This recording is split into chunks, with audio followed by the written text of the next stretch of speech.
કહેવાય છે કે જેનું આયોજન પાકું તેનું અડધું મેદાન ફતેહ. નમસ્કાર દર્શક મિત્રો, હું માનસી લોણિયાતર આપ સર્વેનું સાંજ સમાચારના ડિજિટલ પ્લેટફોર્મ પર હાર્દિક સ્વાગત કરું છું.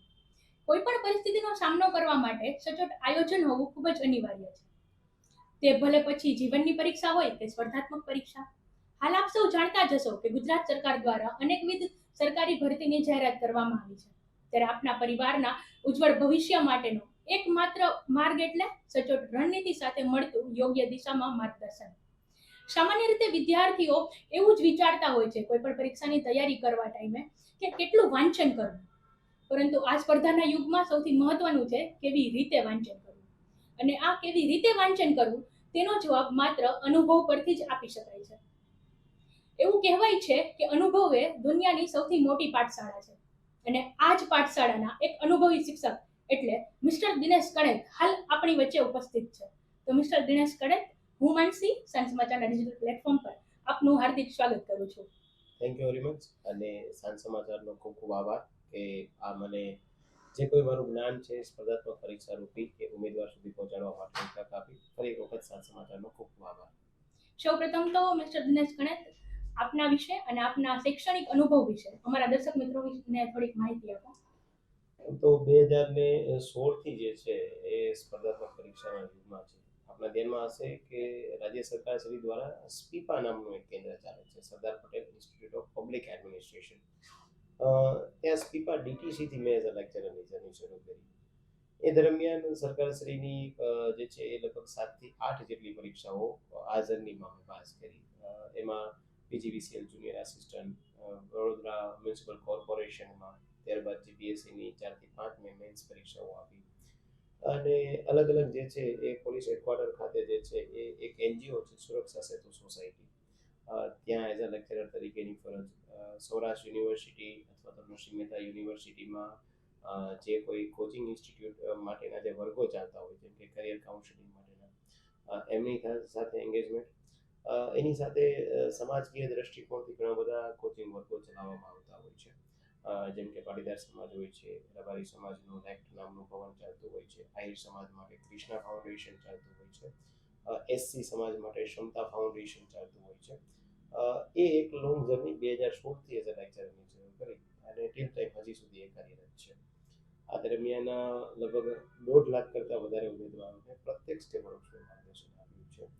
અને લગભગ કહી શકાય કે 501 કરતાં વધારે ઉમેદવારો અત્યારે આ માર્ગદર્શનના જે છે એ બાબતથી ત્વરિતપણે જે છે જોડમાં લાગ્યા છે અને સરકારની વર્ગ 1થી વર્ગ 3 સુધી ક્યાંક ને ક્યાંક ફરજ પર છે. ખૂબ સરસ, આપનો અનુભવ તો ઘણો બહોળો છે. હાલ આપ જાણતા જ હશો કે પરીક્ષાની ઘણી બધી પરીક્ષાની જાહેરાત કરવામાં આવી છે. Yes. ત્યારે જે વિદ્યાર્થીઓએ હજી પરીક્ષાની તૈયારી શરૂઆત જ કરેલી છે, તો તેના માટે પ્રથમ ચરણ શું હોઈ શકે? એક આપના મીડિયાના માધ્યમથી કહીશ કે અગાઉ કેવું થતું હતું ગુજરાતમાં. આપ જાણો છો, આપ બી અલગ અલગ પ્રકારના જે છે ન્યૂઝનું કવરેજ લેતા હોય.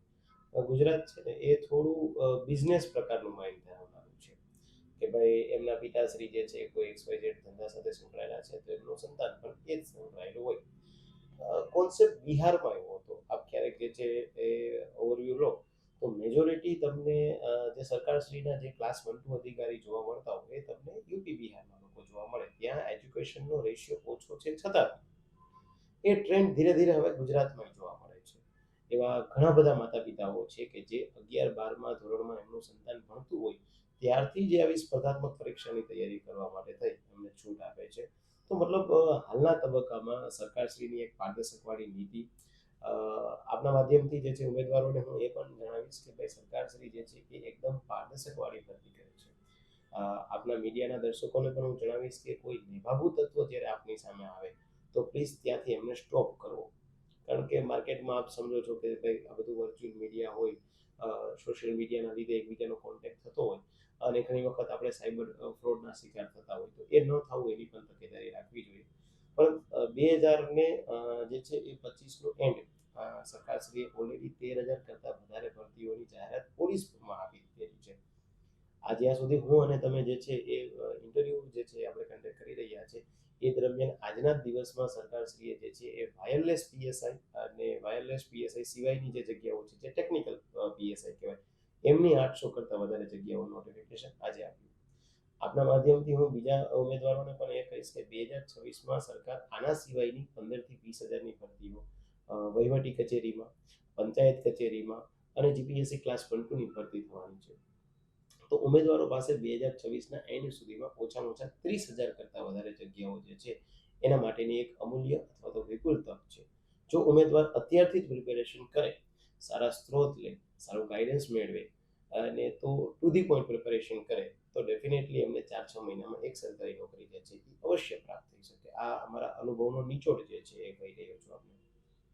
કોઈ પણ પરીક્ષાનો સિલેબસ સમજવો તે કેટલો મહત્વનો છે અને તે સમજ્યા વગર જો મહેનત કરે તો એ અંધારામાં તીર માર્યા સમાન ગણાવી શકાય.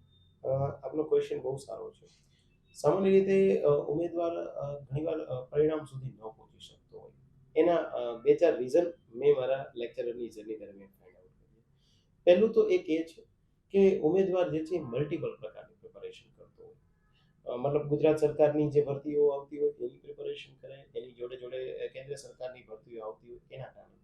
પણ થાય છે શું, ફોર એક્ઝામ્પલ તરીકે તમે જુઓ કે ભાઈ બંધારણ નામનો વિષય છે જે કોન્સ્ટેબલમાં પણ પૂછાય છે, ઇવન યુપીએસસીમાં પૂછાય છે. પણ ઉમેદવાર બંને એક સાથે પ્રિપેરેશન કરશે તો નહીં ચાલે. બીકોઝ જે કોન્સ્ટેબલ જે છે એમાં થોડા ફેક્ચ્યુઅલ ડેટા પૂછી લેશે અને પહેલામાં જે છે એ કોન્સેપ્ટ જે છે એ પૂછશે યુપીએસસીમાં. તો એક તો મલ્ટિપલ પ્રકારની પ્રિપેરેશન કરવાનું ઉમેદવારે છોડી દેવું જોઈએ. સામાન્ય રીતે જે છે કોઈ પણ ભરતીમાં પાસ થવા માટે 4 મુદ્દાઓ જરૂરી છે. આપણા ક્વેશ્ચનને હું બિરદાવી એટલા માટે કે પહેલો દરેક ઉમેદવારે એ ડિસાઇડ કરવું જોઈએ કે એમને કઈ પરીક્ષાની પ્રિપેરેશન કરવી છે, આઈધર તો સેન્ટ્રલ ગવર્મેન્ટ ઓર સ્ટેટ ગવર્મેન્ટ. આ ડિસાઇડ કરી લીધા પછી પાછો બીજો ફેઝ આવે છે કે ભાઈ મારે સ્ટેટ ગવર્મેન્ટની પ્રિપેરેશન કરવી છે તો મારું ફિઝિકલ સ્ટાન્ડર્ડ કેવું છે, શું પોલીસ ભરતીમાં હું રનિંગ કરી શકીશ, તો પોલીસ ભરતી સાઈડ છે ભાઈ. કદાચ કોઈ રીઝનથી એ નથી કરી શકતો, શારીરિક કસોટી પાસ નથી થતી, તો વહીવટી કચેરીઓમાં ઘણી બધી ભરતીઓ આવતી હોય એમાં જઈ શકાય. આ પેલું સ્ટેજ છે કે કઈ પરીક્ષા આપવી છે. બીજું સ્ટેજ, અગાઉની ભરતીઓમાં એવું થતું હતું કે અલગ અલગ ભરતી બોર્ડ એવું કહી દેતું હતું કે ભાઈ માની લે કે 2017ની પીએસઆઈની ભરતી થઈ તો સરકારે એવું કીધું કે 100 માર્કનો જીકે. જીકે તો એક પ્રકારનો દરિયો છે. ઉમેદવારને પ્રશ્ન થાય કે એમાંથી હું શું કરી જાઉં. હવે ભરતીમાં શું થાય કે સરકારે કીધું ભાઈ પીએસઆઈનો જે છે એ આવું માળખું છે, એમાં અમે 30 માર્કનો 25 માર્કનું બંધારણ પૂછશું. તો બંધારણના 25 માર્ક ફિક્સ કરી દીધા છે. કોન્સ્ટેબલની પરીક્ષામાં બંધારણના 30 માર્ક ફિક્સ કરી દીધા છે. મતલબ દરેક સબ્જેક્ટનું વેઇટેજ આપી દીધેલું છે. એ તમને ક્યારે ખબર પડશે, જ્યારે ઉમેદવાર સિલેબસની પ્રિન્ટ આઉટ લે તો. એક સિલેબસની પ્રિન્ટ ઉમેદવારના બેગમાં હોવી જ જોઈએ, વર્ચ્યુઅલ નહીં, સેલફોનમાં ના હોવી જોઈએ. એ સિલેબસને સમજવો પડે. એની સાથે સાથે આપના માધ્યમથી ઉમેદવારને કહીશ કે આપે કોઈ પરીક્ષા પાસ કરવી તો ત્રીજું સ્ટેપ છે. પેલું પરીક્ષા સિલેક્ટ કરો, બીજું એનો સિલેબસ, ત્રીજું એના સ્ત્રોત. સોર્સિસ બહુ મહત્વના છે.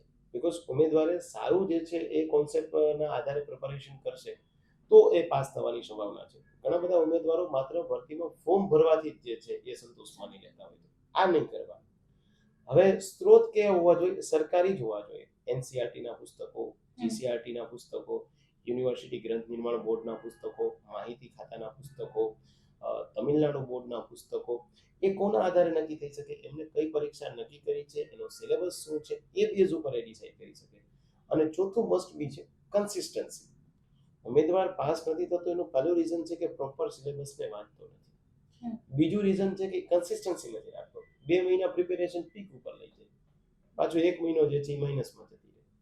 ફરી જીપીએસસીની કોઈ ભરતી આવે છે તો બહુ પીકમાં જતી રહે, ફરીથી પાછું એવું નહીં થાય. આ કોમ્પિટિટિવ એક્ઝામમાં સામાન્ય રીતે કોઈ જાહેર અને ખાનગી ભરતીમાં તફાવત શું હોય? ખાનગી ઇન્ટરવ્યુ થયું, આજે ઇન્ટરવ્યુ આપને આપ્યું છે, 2-4 દિવસ 5 દિવસ પછી જે છે સીધો આપને ઓર્ડર મળી જશે અને આપનો પ્લેસમેન્ટ થઈ જશે. જ્યારે સરકારની ભરતીમાં શું થાય, 2-4 મહિના 6 મહિના વર્ષ દિવસ સુધી આખીની ભરતીની પ્રોસેસ ચાલે. હવે એ પ્રોસેસમાં માની લો કે ઉમેદવાર પાસ ન થાય તો ફરીથી પાછો એકડો ગોઠવો પડે. સો કન્સિસ્ટન્સી એ કી છે એક પ્રકારની સક્સેસ માટેની. તો ઉમેદવારોને એ પણ હું કહીશ કે આપણી ધીરજ જેટલી સારી એટલી આપણને જે છે સફળતા જે છે એનો મુકામ સારી રીતે જે છે એ મુકામ પ્રાપ્ત કરી શકશો. આમ જોવા જઈએ તો જે વિદ્યાર્થીઓ તૈયારી કરતા હોય છે એના મગજમાં અનેક પ્રકારના સવાલો હોય જ છે, પણ તેમાંથી 2 મહત્વના સવાલ કે કેટલી કલાકનું વાંચન કરવું અને કયા વિષયથી શરૂઆત કરવી. તો આ પર આપનું શું કહેવું છે? યુઝ્યુઅલી કેવું છે કે એ મુદ્દા ઉપર મારો સ્પષ્ટ જવાબ એ રહેશે કે ભાઈ નંબર ઓફ આર્સ કેટલી આપવી છે એ દરેકના જવાબદારીઓ, દરેકના સમય ઉપર ડિપેન્ડ કરે છે. સપોઝ કે આપ 5 કલાક જે છે એ વાંચો છો, XYZ ટોપિક વાંચ્યો, તમારો ગ્રાસ્પિંગ પાવર સારો છે, તમારો માઇન્ડ મેપ સારો છે, મારો માઇન્ડ મેપ થોડો ઓછો છે. હું એ જ વસ્તુ 8 કલાકમાં વાંચું છું. પણ તમે મેં જેટલું 8 કલાકમાં વાંચ્યું એટલું જ તમે 5 કલાકમાં વાંચી લીધું. તો ટાઈમ કોઈ મેટર નથી કરતો. બટ તમારો જ્યાં સુધી ક્વેશ્ચન છે ત્યાં સુધી કોઈ ઉમેદવારે સામાન્ય રીતે સરકારી ભરતી પરીક્ષા પાસ થવા માટે એટલીસ્ટ ડેઈલીની જે છે 7 to 8 hours આપવી જોઈએ. એટલીસ્ટ ડેઈલીની. બીકોઝ જો તમે 7 થી 8 કલાક દોસ્તો આપો છો તો 6 મહિનામાં તમે સિલેબસને જસ્ટિફાઈ કરી શકો છો. આજે માની લઈએ કે કોઈ ઉમેદવાર રોજની 2 કલાક આપે છે, એની પાસે 6 મહિના છે, યાની કે 180 દિવસ છે. 180 into 2 કરો એટલે 360 દિવસ છે, 360 કલાક થઈ. હવે 360 કલાકમાં જ માની લો કે મેથ્સ રીઝનિંગ છે એ જ એને તો 150 કલાક જેટલો થશે. પણ જો એ જ ઉમેદવાર એક દિવસની 10 કલાક વાંચે છે અને 180 દિવસ છે તો સાહેબ એની પાસે 1800 કલાક થાય. અને એ 1800 કલાકને સબ્જેક્ટ વાઇઝ જે છે ડિવાઈડ કરી દે તો બની શકે કે 10 સબ્જેક્ટને ડિવાઈડ કરો તો એક સબ્જેક્ટ માટે 180 hours આવે. તો સારી રીતે કોઈ કોન્સેપ્ટ પણ સમજી શકશે, એનું પાછું સારી રીતે રિવિઝન બી કરી શકશે. બીકોઝ આપ સારી રીતે સમજી શકશો કે કોઈ ઉમેદવાર શીખીને નથી આવતો, શીખવું પડે છે, પડવું પડે છે, પાછું ઊભું થવું પડે છે. એકાદી પરીક્ષામાં 1-2 માર્ક માટે આપણે રહી ગયા હોય છે. ઘણીવાર ઉમેદવારોનો આ એક બહુ મોટો પ્રશ્ન રહેતો હોય. ઉમેદવાર કટ ઓફ થી નજીવા અંતરથી દૂર રહી જતો હોય. પછી શું કરી દે કહો સર હું નહીં પ્રિપેરેશન કરી શકું, છોડી દે છે. હવે આ તો શું થશે કે ભાઈ જે કિનારે વહાણ આવેલું છે એ તમે ડૂબાડી દીધું. થોડી મહેનત કરી લીધી હોય તો પેલી ભાઈ જતો રહે, એક વખત પ્રયત્ન કરી લીધો તો જતો રહે. સો એ મેટર કરે છે કે શરૂઆત ક્યાંથી કરવી, તો હંમેશા શરૂઆત સરકારી પુસ્તકોથી, GCRT, NCERT થી. એના સોશિયલ સાયન્સ છે, સાયન્સ છે, એમનો પોલિટિકલ સાયન્સ છે, એમનો હિસ્ટ્રી છે, એમનો જ્યોગ્રાફી છે, આ બધા મુદ્દાઓથી શરૂઆત કરવી જોઈએ. હાલ પરીક્ષાની પદ્ધતિમાં આપને ખ્યાલ જ હશે કે ઘણા ફેરફાર આવ્યા છે, તો આપ તેને કેવી રીતે જુઓ છો અને આ અંગે વિદ્યાર્થીઓએ કેવી કાળજી રાખવી જોઈએ? અગાઉ એવું થતું હતું કે કોઈ પણ પરીક્ષા માટે MCQ જ આવતા હતા સામાન્ય રીતે. હવે ઓલમોસ્ટ ક્લાસ 3 ની જે પરીક્ષા છે, જેમ કે રેવન્યુ તલાટીની પરીક્ષા છે, PSI ની પરીક્ષા છે, CCE ની પરીક્ષા છે, કમ્બાઇન્ડ કોમ્પિટિટિવ એક્ઝામ છે, GPSC માં તો વર્ણનાત્મક પરીક્ષાનું મહત્વ હતું જ. પણ ક્લાસ 3 માં વર્ણનાત્મક પરીક્ષાનું મહત્વ નહોતું, ડિસ્ક્રિપ્ટિવ નહોતું. આપને ખ્યાલ હશે કે અગાઉ જે છે એ માહિતી ખાતામાં પણ જે છે માહિતી મદદનીશની પરીક્ષાઓ આયોજિત થતી હતી, ત્યારે એટલું પણ મેટર નહોતું કરતું વર્ણનાત્મક. હવે ઈચ એન્ડ એવરી એક્ઝામમાં જે છે એ વર્ણનાત્મક યાની કે ડિસ્ક્રિપ્ટિવ બહુ મેટર કરે છે. અને એ ડિસ્ક્રિપ્ટિવમાં પણ લેંગ્વેજ બહુ મેટર કરે છે. લેંગ્વેજમાં ગુજરાતી અને ઇંગ્લિશ. કારણ કે સરકારશ્રી એવું વિચારે છે કે ભાઈ ઉમેદવાર એટલીસ્ટ ડિપાર્ટમેન્ટમાં આવે તો એને પત્ર લેખન કેવી રીતે કરવું એ તો ખ્યાલ હોવો જોઈએ. એના ઔપચારિક પત્ર શું છે, એનું ફોર્મેટિંગ શું છે, અનૌપચારિક શું છે એ જોવું જોઈએ. ફોર્મલ, ઇનફોર્મલ, ઇવન કોઈ ઉમેદવાર અહેવાલ લેખન લખે છે તો એના જે છે એ પ્રિસ્ક્રાઇબ ફોર્મેટ શું હોવા જોઈએ, એસેની શૈલી કેવી હોવી જોઈએ, એસેમાં એ સિક્વન્સ ફોલો કરે કે નથી કરતો. આપણા માધ્યમથી આપણે ધ્યાનમાં હશે કે ભાઈ સંક્ષેપીકરણ જે છે, પ્રેસી રાઇટિંગ પૂછાતું હોય તો પ્રેસી રાઇટિંગ કેવી રીતે 1/3 કરવું, આ મેટર કરે છે. તો કહેવાનો તાત્પર્ય મારું એ છે નિષ્કર્ષના ભાગરૂપે, અગાઉ MCQ મેટર બહુ કરતું હતું. હવે MCQ પ્લસ ડિસ્ક્રિપ્ટિવ, યાની કે આ રામબાણ ઇલાજ છે. જો કોઈ ઉમેદવારને સરકારી ભરતી સારી સ્ટેટસ વાળી જોતી હશે તો એમને વર્ણનાત્મક પરીક્ષા બાબતે જે છે એ સારી સ્કિલ કેળવવી પડશે. અને આ શૈલી કેળવવા માટે થઈ એમને ભાષા નિયામક કચેરીના પુસ્તકો છે, પૂર્વ જે પાસ થયેલા ઉમેદવાર છે એમની આન્સર શીટ આવતી હોય, આન્સર કી નહીં, આન્સર શીટ, એ જોવે તો એ ઉમેદવારને સારી રીતે ફાયદાકારક થશે. સ્પર્ધાત્મક પરીક્ષાના અનેક પુસ્તકો હાલ માર્કેટમાં અવેલેબલ છે, તો તેમાંથી અનુકૂળ પુસ્તકની પસંદગી કેવી રીતે કરવી જોઈએ? આપણે મને પૂછ્યું હતું 2 પ્રશ્ન પહેલા કે ભાઈ સિલેબસ શું હોય છે. ઉમેદવાર પાસે સિલેબસ આવી ગયું, કદાચ માની લઈએ કે સાંજ સમાચારના માધ્યમથી જે છે આ પોડકાસ્ટ ઇન્ટરવ્યુ થયો અને ઉમેદવારે પેલું ટાયર પાસ કર્યું. પેલું ટાયર યાની કે એમની પાસે એક એક્ઝામ સિલેક્ટ કરી લીધી કે મારે PSI થવું છે, એનો સિલેબસ જે છે એમને પ્રિન્ટ આઉટ લઈ લીધો છે. ત્રીજું સ્ટેજ કે ભાઈ એમની પાસે સોર્સ કયા હોવા જોઈએ. સિલેબસના સોર્સ હંમેશા છે ને ગવર્મેન્ટના હોય, પણ હું ઉમેદવાર આપને એ જણાવીશ કે ભાઈ સોર્સ માની લો કે કોઈ બાબા સાહેબ આંબેડકર યુનિવર્સિટી છે, એમનું પુસ્તક ઉમેદવારે લેવું જોઈએ. ઇન્દિરા ગાંધી નેશનલ ઓપન યુનિવર્સિટીનું પુસ્તક અમને લેવું જોઈએ. પણ બાબા સાહેબ આંબેડકર ઓપન યુનિવર્સિટીનું આખું સંપૂર્ણ પુસ્તક ઉમેદવારે નથી વાંચવાનું. એક્સ નામની એક્ઝામ છે જેમાં જૈન ધર્મ, બૌદ્ધ ધર્મ આપ્યો છે. તો આ જે પુસ્તકમાંથી માત્ર જૈન ધર્મ, બૌદ્ધ ધર્મ જ લેવાનો છે. તો એ ઉમેદવારે આઈડેન્ટિફાઈ કરવું પડશે કે બાબા સાહેબ આંબેડકર ઓપન યુનિવર્સિટીમાં એક કોર્સ થાય છે સર્ટિફિકેટ ઓન હ્યુમન રાઇટ. એમાં મોડ્યુલ 3 છે. એમાં આ જૈન ધર્મ અને બૌદ્ધ ધર્મ મળે. તો સપોઝ કે એ પુસ્તકમાં 5 મોડ્યુલ આપ્યા, 5 મોડ્યુલ નથી કરવાના, ત્રીજા નંબરનું જ મોડ્યુલ કરવાનું છે. તો તમને કહું કે યુનિવર્સિટી ગ્રંથ નિર્માણ બોર્ડનું પુસ્તક આવે છે, હર્ષુદાબેન સેદાણીનું પુસ્તક, કલ્ચર માટે બહુ સારો મુદ્દો હોય છે. તો એમાં 10 ટોપિક આપ્યા, પણ ઉમેદવારે સિલેબસ પ્રમાણે 5 જ ટોપિક છે, તો એ 5 ટોપિક જ લેશે. અને પહેલા એનસીઆરટી કરવાનું, ત્યારબાદ જીસીઆરટી કરવાનું થાય છે, ત્યારબાદ યુનિવર્સિટી ગ્રંથ નિર્માણ બોર્ડના પુસ્તકો જોવાના થાય છે, ત્યારબાદ જે છે એ બાબા સાહેબ આંબેડકર ઓપન યુનિવર્સિટીના પુસ્તકો જોવાના થાય, માહિતી ખાતાના પુસ્તકો બહુ મહત્વના હોય છે, એ જોવાના થાય. જો મેન્સ એક્ઝામ ક્યાંય આવતી હોય તો એના માટે ભાષા નિયામક કચેરીના પુસ્તકો, જેમાં ભાષા વિવેક, ભાષા સૌંદર્ય, આ પુસ્તકો એમને જોવા જોઈએ. જાહેર વહીવટ બાબત હોય તો એના માટે સ્પીપાના પણ જે છે એ આરટીઆઈના વગેરેના કોઈ જે છે એ પીડીએફ અવેલેબલ હોય એમની ઓફિશિયલ વેબસાઇટ ઉપર, તો ત્યાંથી જોવા જોઈએ. તો આ બધા સરકારી સ્ત્રોત છે. સપોઝ હું તમને એવું કહું કે ઉમેદવારને જે છે એ કરંટ અફેર્સ જે છે કેવી રીતે કરવું એક અવઢવ હોય, તો એના માટે માહિતી ખાતા દ્વારા દર 15 દિવસે ગુજરાત પાક્ષિક બહાર પાડવામાં આવતું હોય, એ આપ જોવે. ભારત સરકારના જે છે એ ઇન્ફોર્મેશન બ્રોડકાસ્ટ મિનિસ્ટ્રી અંતર્ગત જે છે એ પીઆઈબી ચલાવવામાં આવતું હોય, press information bureau, all India radio, આ એમને ખાસ કરીને જોવા જોઈએ. તો જેથી કરીને એમને પાસ થવાની, કારણ કે કોઈ પણ પેપર સેટર પ્રાઇવેટ પબ્લિકેશનના સ્થાને સરકારી બુકોમાંથી જે છે ક્વેશ્ચન બેઠા ઉપાડતા હોય છે, એટલા માટે. શું માત્ર સોશિયલ મીડિયા કે અન્ય કોઈ ઓનલાઈન પ્લેટફોર્મ પરથી સેલ્ફ સ્ટડી કરીને ઈચ્છિત પરિણામ મેળવી શકાશે? એમાં મુદ્દો એવો છે કે જો સારું પ્લેટફોર્મ હોય, ઓથેન્ટિક પ્લેટફોર્મ હોય, જરૂરી નથી કે કોઈ વ્યક્તિએ ઓનલાઈન કે ઓફલાઈન કોઈ કોચિંગ વર્ગો લેવા જ જોઈએ. પણ મારું માનવું છે કે એક વખત ઉમેદવાર જ્યારે પ્રિપેરેશનની જર્નીમાં એન્ટર થાય ત્યારે એમને જે અનુકૂળ હોય એ ઓનલાઈન કે ઓફલાઈન કોઈ પણ જગ્યાએથી જે છે એક વખત કોચિંગ વર્ગો લે, તો એમને થોડું બેઝિક ખ્યાલ આવે કે મારે આટલું જ કરવાનું છે. સેલ્ફ સ્ટડીથી પાસ થઈ શકાય એમાં કોઈ શંકાને સ્થાન નથી. ઘણા બધા ઉમેદવારો સેલ્ફ સ્ટડીથી પાસ થયા, પણ સેલ્ફ સ્ટડીથી પાસ થવામાં થોડોક સમય લઈ લેવામાં આવે. અને એની સામે કેવું હોય કે કોઈ પણ માની લો કે ઓનલાઈન ઓફલાઈન માધ્યમ છે, તો ત્યાં કોઈ તજજ્ઞ એક્સપર્ટ હોય તેમને સમજાવી શકે કે દોસ્ત તારે આટલું કરવાનું થાય છે.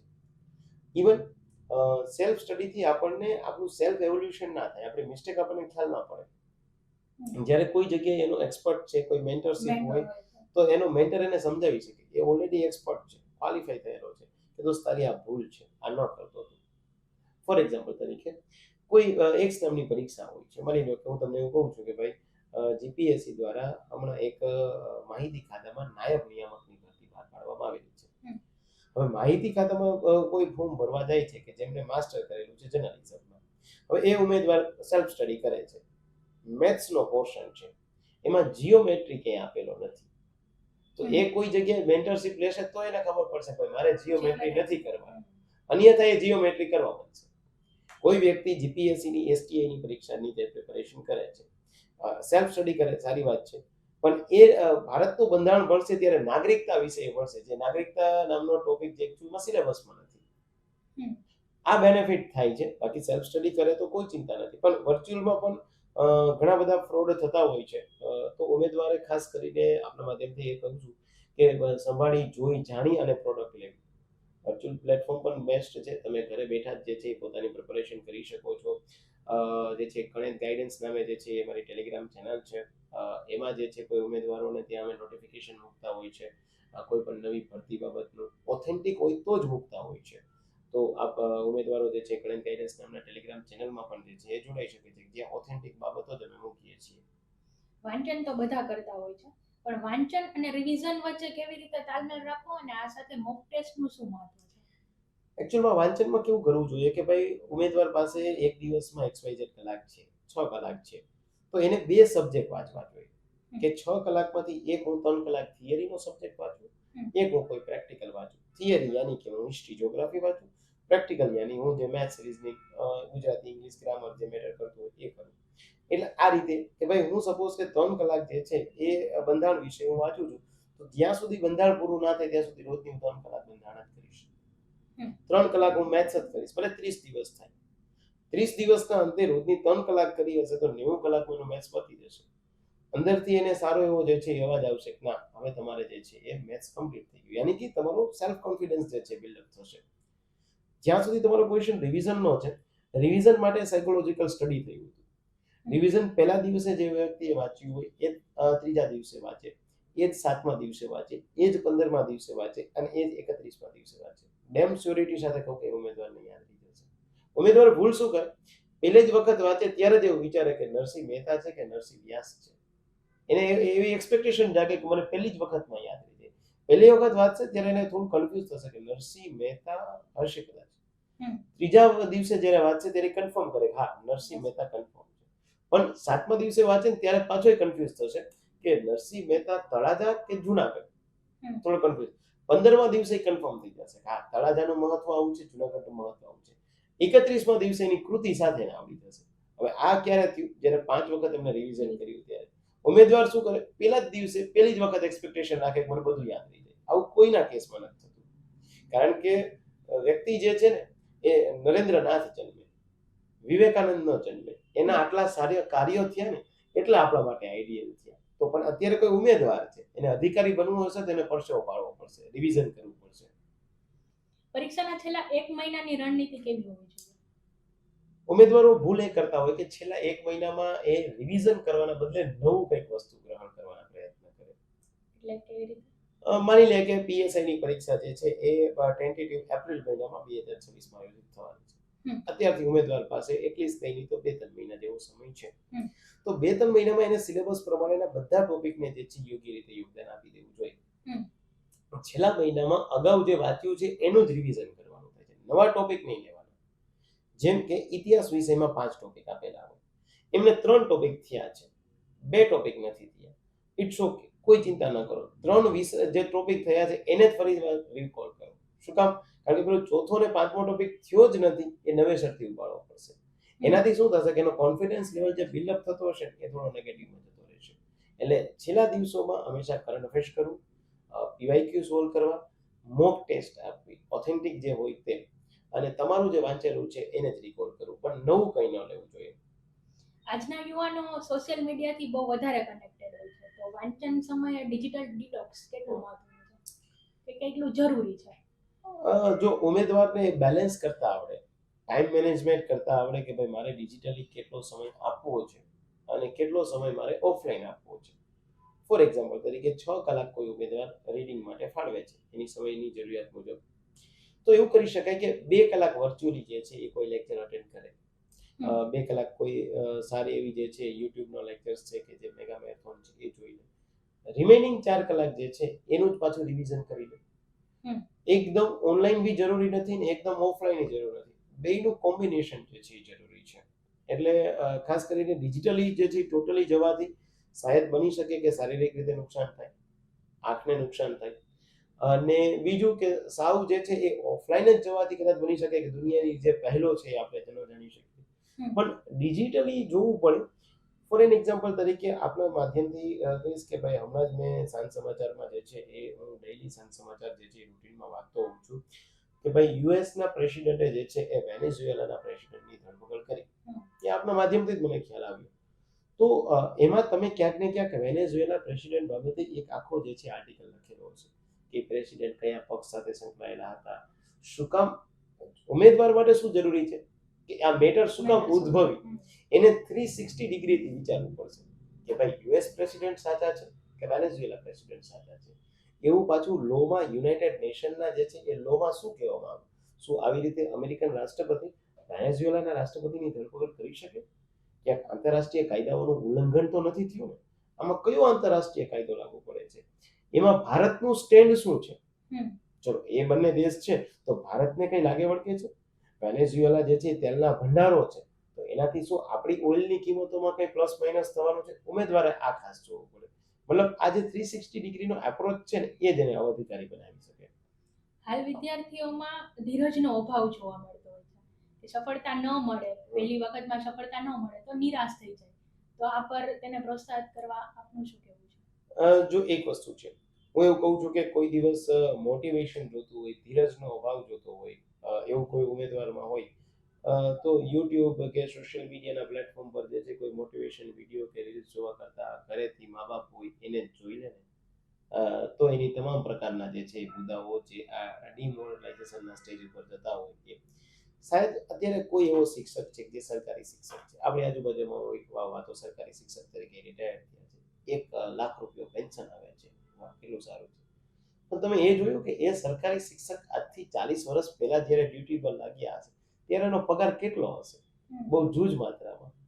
ત્યારે મોંઘવારીનો પ્રશ્ન તો હશે, ત્યારે ખર્ચાઓ તો હશે, કમ્પેરેટિવલી ઓછા છે, તો કમ્પેરેટિવલી એનો પગાર ઓછો હશે, છતાં એને ધીરજ રાખીને એને બિલ્ડઅપ કર્યા છે. એટલા માટે એ વ્યક્તિ ત્યાં સુધી પહોંચ્યા છે.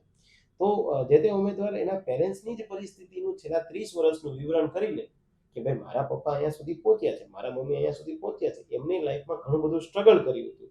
હવે જો એમના મમ્મી પપ્પાએ જે છે એ સમયે હાર માની લીધી હોત તો એમના બાળકોને અત્યારે આવી આઈડિયલ લાઈફ ન મળી હોત. સો જે બાળકને એવું થાય, જે વિદ્યાર્થીને એવું થાય, એ એમના માતા પિતા સાથેથી જ જે છે આવું એક પ્રકારનું મોટિવેશન મેળવી શકે છે. અને એ અટેચમેન્ટ છે, ઇમોશનલ છે. ત્યાં આઈક્યુ નહીં આવે, ઈક્યુ આવશે. ઇમોશનલ જે છે અટેચમેન્ટ આવશે ને તો ઓટોમેટિકલી તેમ કહી શકે મારા પપ્પાએ તો આટલું સ્ટ્રગલ કર્યું, મારે તો એટલું સ્ટ્રગલ કરવાનું નથી. અને આ જ એને જે છે અધિકારી બનાવી દેશે. એકદમ સાચું કહ્યું આપે. મિસ્ટર દિનેશ કણાથ, હું આપનો ખૂબ ખૂબ આભાર માનું છું કે આપના બહુમૂલ્ય સમયમાંથી તમે અમને સમય ફાળવ્યો અને આપના અનુભવનો નિચોડ અમારા દર્શક મિત્રો સાથે શેર કર્યો. આ તમારી માહિતીથી ગુજરાતના હજારો વિદ્યાર્થીઓને એક આશાનું કિરણ બની રહેશે. દર્શક મિત્રો, કહેવાય છે કે મંજિલ તેમને જ મળે છે જેમના સપનાઓમાં જાન હોય છે. માત્ર પાંખોથી કશું જ નથી થતું સાહેબ, હોંસલાઓથી ઉડાન હોય છે. આગામી સમયમાં અનેક ભરતીઓ આવી રહી છે. આશા રાખું છું કે આ વિડીયોના માધ્યમથી તમને ઘણી જ મદદરૂપ માહિતી મળી રહેશે. હું માનસી લોણિયાતર, કેમેરામેન સરફરાઝ પઠાણ સાથે સાંજ સમાચાર રાજકોટ. સાંજ સમાચાર ફેસબુક પેજને લાઇક કરો, વિડીયો શેર કરો અને વધુ વિગતવાર સમાચાર માટે sanssamachar.net વિઝિટ કરો.